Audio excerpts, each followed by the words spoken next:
ವಿಧಾನಸಭಾ ಕ್ಷೇತ್ರದ ಕೊತ್ತತ್ತಿ ಗ್ರಾಮದಲ್ಲಿ ನಮ್ಮ ಮುಖಂಡರಾಗಿರ್ತಕ್ಕಂಥ ರೈತ ನಾಯಕರಾಗಿರ್ತಕ್ಕಂಥ ನಮ್ಮ ಸಚಿನ್ ಅವರು,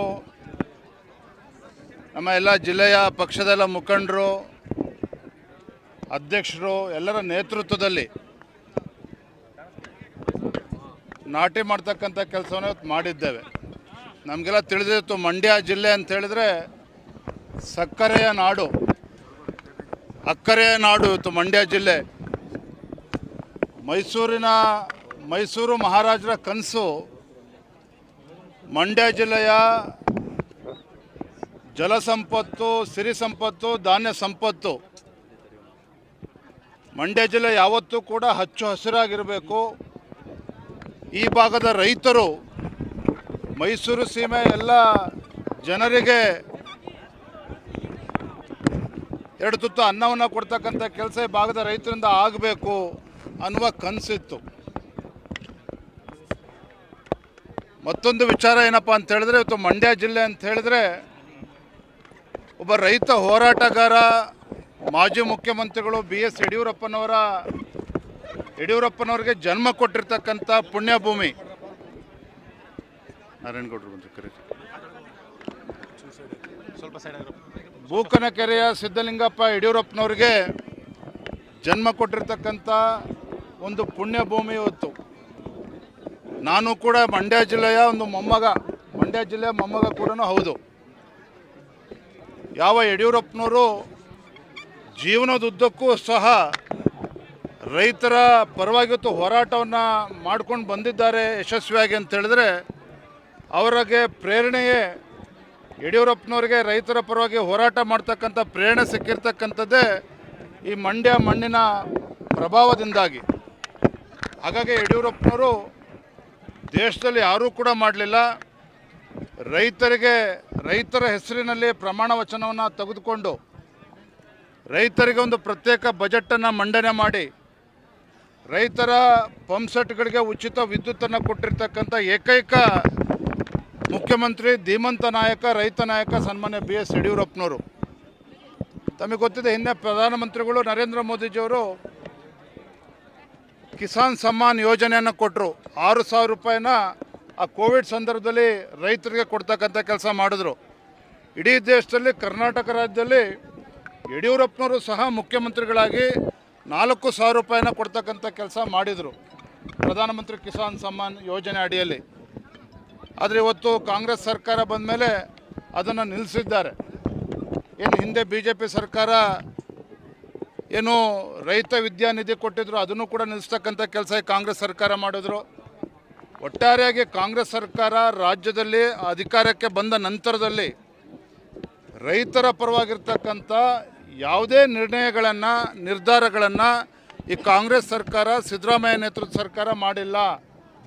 ಬದಲಾಗಿ ಹಿಂದೆ ಈ ಭಾಗದ ಕಾವೇರಿ ಕೊಳ್ಳದ ರೈತರಿಗೆ ಅನ್ಯಾಯ ಆಗ್ತಕ್ಕಂಥ ನಿಟ್ಟಿನಲ್ಲಿ ಇವತ್ತು ತಮಿಳುನಾಡಿಗೆ ಅಲ್ಲಿ ಸ್ಟಾಲಿನ್ಗೆ ಖುಷಿಪಡಿಸ್ಬೇಕು ಅಂಥೇಳಿ, UPA ಮಿತ್ರಕೂಟಕ್ಕೆ ಖುಷಿಪಡಿಸ್ಬೇಕು ಅಂಥೇಳಿ ಯಥೇಚ್ಛವಾಗಿ ನೀರು ಬಿಡ್ತಕ್ಕಂಥ ಕೆಲಸ ಇದೇ ಕಾಂಗ್ರೆಸ್ ಸರ್ಕಾರ ಮಾಡಿರ್ತಕ್ಕಂಥದ್ದು.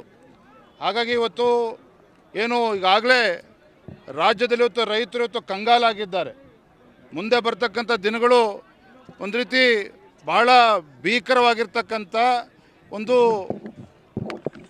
ಬಿಸಿಲನ್ನು ನಾವು ನೋಡ್ತಾ ಇದ್ದೇವೆ. ಪ್ರತಿ ಜಿಲ್ಲೆಯಲ್ಲೂ ಕೂಡ ಉಷ್ಣಾಂಶ ಕನಿಷ್ಠ 4-5 ಡಿಗ್ರಿ ಜಾಸ್ತಿ ಆಗ್ತದೆ ಅಂತ ನಾವು ನೋಡ್ತಾ ಇದ್ದೇವೆ.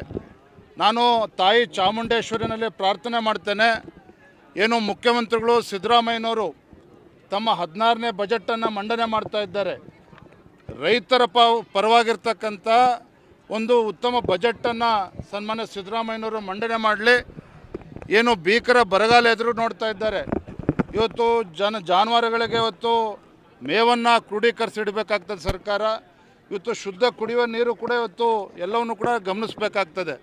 ಹಾಗಾಗಿ ಮಾನ್ಯ ಮುಖ್ಯಮಂತ್ರಿಗಳಲ್ಲಿ ಇವತ್ತು ಆಗ್ರಹ ಮಾಡ್ತಾ ಇದ್ದೇನೆ, ವಿನಂತಿಯನ್ನು ಕೂಡ ನಾನು ಮಾಡ್ತಾ ಇದ್ದೇನೆ.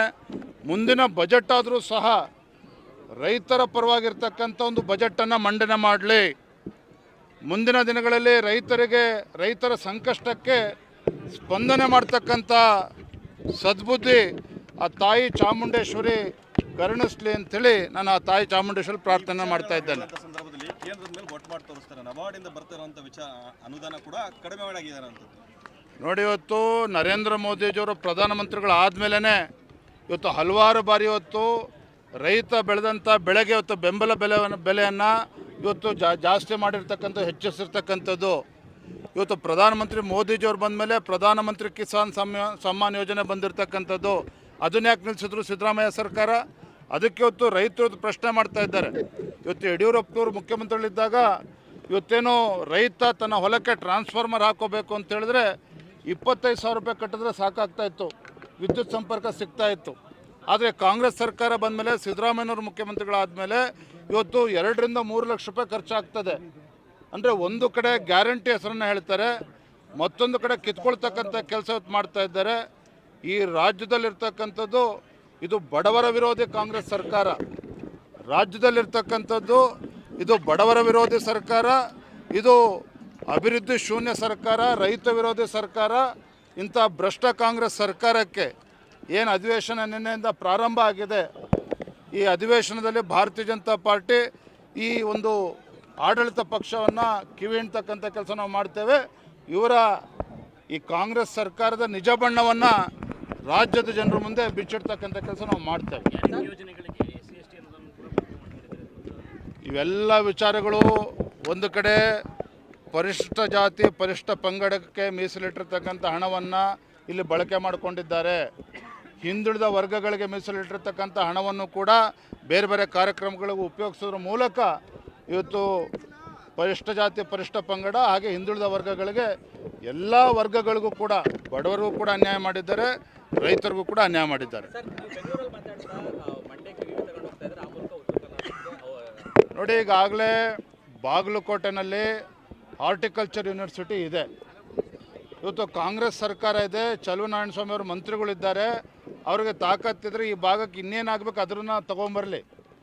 ಇವತ್ತು ಉತ್ತರ ಕರ್ನಾಟಕಕ್ಕೆ ಕೊಟ್ಟಿರ್ತಕ್ಕಂಥ ಯೂನಿವರ್ಸಿಟಿನ ಕಿತ್ಕೊಂಡು ಇಲ್ಲಿ ತರ್ತಕ್ಕಂಥ ಅವಶ್ಯಕತೆ ಇಲ್ಲ. ಅವರು ಮತ್ತೊಂದು ಯೂನಿವರ್ಸಿಟಿ ಮಾಡಲಿ, ಆದರೆ ಅದನ್ನು ಬಿಟ್ಬಿಟ್ಟು ರಾಜಕಾರಣ ಮಾಡಬಾರ್ದು. ಈ ವಿಚಾರದಲ್ಲಿ